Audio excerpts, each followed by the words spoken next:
Some years ago, my son, I think he was 16 years old, he came home with a friend and this friend's dad. And they came home to our house, and they had found a baby little raccoon. And so he said, Dad, I want this baby raccoon. Well, I had a baby raccoon when I grew up in Wisconsin. And so I said, well, yeah, he can have that baby raccoon. Well, I didn't know at the time it was illegal in Pennsylvania not to own a wild raccoon, except if it's been raised by an approved breeder, because they carry rabies so bad. Now, I think when I was a kid, rabies wasn't as much of a problem where I was at in Wisconsin. So somebody said to me, they said, well, Pastor Mike, your son's not allowed to have a wild raccoon unless you get him from a licensed breeder. Well, I didn't listen to my heart. I listened to my flesh. And my flesh rose up and said, I had a baby raccoon when I grew up. There ain't nothing wrong with him having a baby raccoon. And some other people who were friends of ours challenged me. Well, Pastor Mike, you're supposed to obey the laws of the land.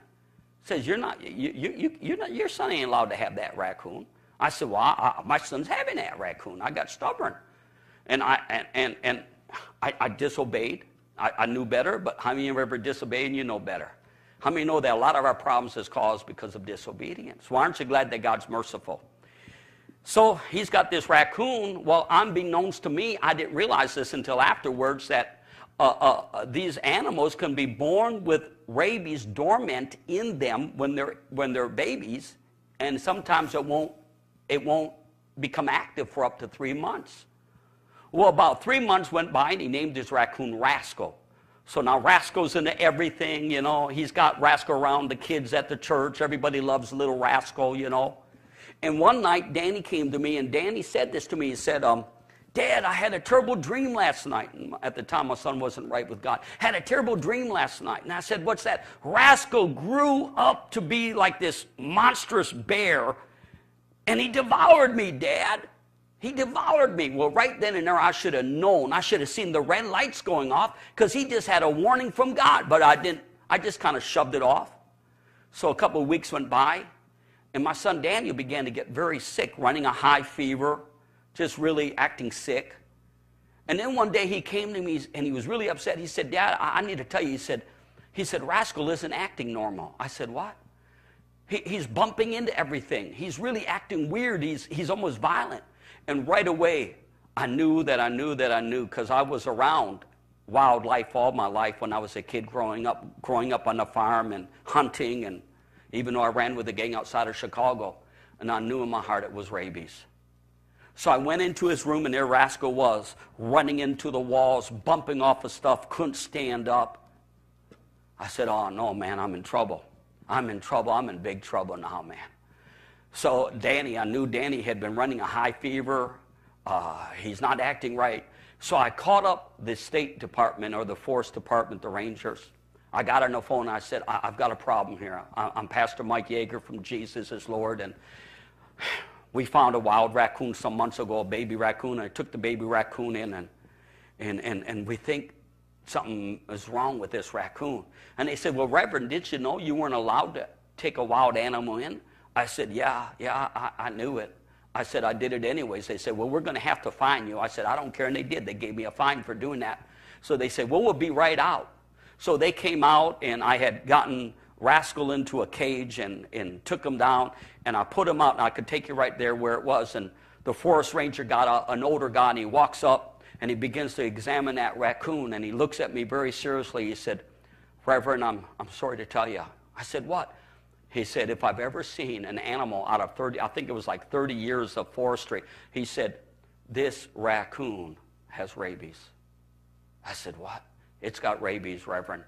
Now, you tell me who's been in contact with this raccoon. So I told him, I said, we got a pregnant woman in our church, her kids. And he said, listen, your whole church is going to have shots.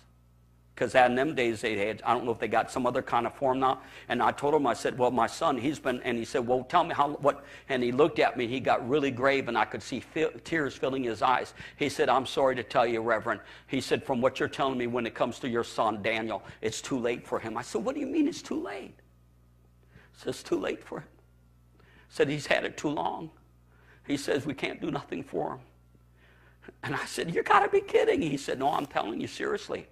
So this really broke me. And so now the whole congregation, I knew it was the end of this church. The whole congregation was going to have to get shots. And this pregnant woman was going to have to get shots. And my son Daniel, he's up in his bedroom. He's dying. He's dying from running a high fever. He's dying from rabies. And so here I am.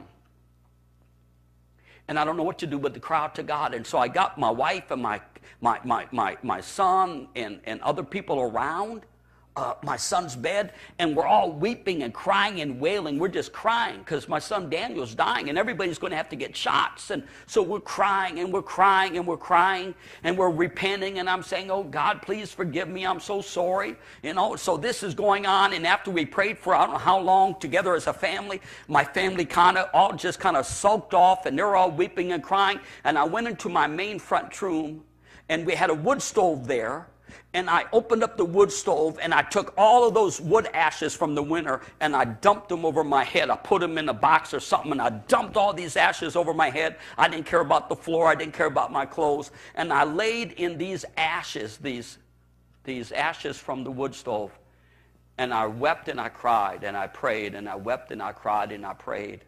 And I said, Lord, please forgive me. I repent, God. I shouldn't have. So all night long, I'm weeping, I'm crying, I'm praying, oh God. And I said to Lord, I said, Lord, please not only take the rabies out of my son. I said, not only take the rabies out of this virus out of the congregation. I said, Lord, you got to take it out of this raccoon, because if you don't, even though the rabies is no longer in the raccoon, in us, all of these people are going to go through these terrible shots. I said, Lord, please remove the rabies from my son and from my children and from this church, and remove it from the raccoon. So I'm weeping and crying and praying. And early in the morning, and my son is telling me, he's laying on his bed fevered. He said, Dad, I'm going to hell. I'm going to hell. I said, Danny, cry out to Jesus, repent. He said, Dad, it's too late. It's too late. I know in my heart I won't be real. Dad, I'm going to hell, Dad. I'm going to hell. And he's laying on his bed, and he's delirious. And I mean, all the symptoms, he'll probably be dead by the morning. And I'm watching him, and I'm sure they go through insanity, whatever else. And I'm laying in these ashes early in the morning, weeping, crying, and praying, when I felt the hand of God come on me. And peace flooded my soul. And I knew right then and there, God had removed the rabies. I knew it. I got up. I've got joy in my heart. I've got peace. I go up to my son's bedroom. He's laying in his bed, and he's breathing normal. The fever was gone, and he was completely healed. Well, usually they'll contact you within 24 hours to let you know, because they cut the head off and they send it away. And it was about 3 days later they called us up. And they said, Reverend, we don't know what's going on. But this raccoon definitely, we believe had rabies. But we can't find anything wrong with it. Not one thing wrong with this raccoon. God had heard my prayers, even though I had done something extremely stupid. Isn't God wonderful? Give the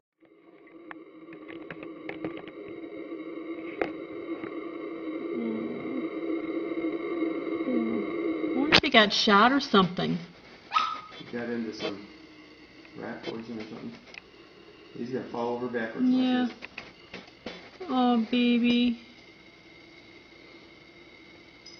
Yeah. Oh. It's the third time he fell over. Oh, is he gonna die right here? You think he just died?